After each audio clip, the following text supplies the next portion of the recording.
ఆనాటి రోజులు మళ్లీ తెస్తామని చెప్పి మరీ కాంగ్రెస్ ప్రభుత్వం నిజం చేసిందని బీఆర్ఎస్ కార్యనిర్వాహక అధ్యక్షుడు కేటీఆర్ ఎద్దేవా చేశారు. యూరియా విషయంలో రైతుల ఇక్కట్లపై ఎక్స్ వేదికగా స్పందించిన ఆయన 2014కు ముందు రైతులు కరెంటు కోసం అర్ధరాత్రి బావుల దగ్గరకు పడుకునే దుస్థితి ఉండేదని పేర్కొన్నారు.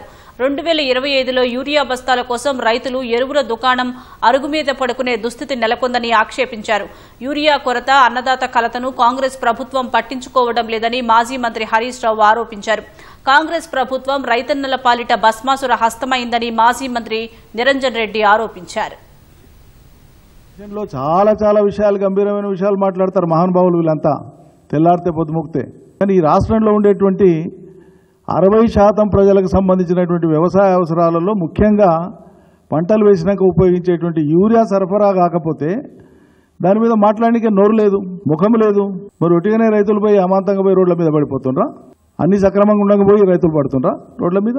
ఎందుకు పడుతున్నారు రైతులు? మీ సిపాయిలే కదా, చాలా పెద్ద హరివీర భయంకరులే కదా. ఎందుకు చేతనెత్తలేదు? కేంద్రం ఇచ్చినటువంటి యూరియాను సరఫరా చేయడానికి రాష్ట్రంలో ఎందుకు చేతనెత్తలేదు? ఇంత చేతగానాలకు పాలనా అర్హత ఉందా అసలు?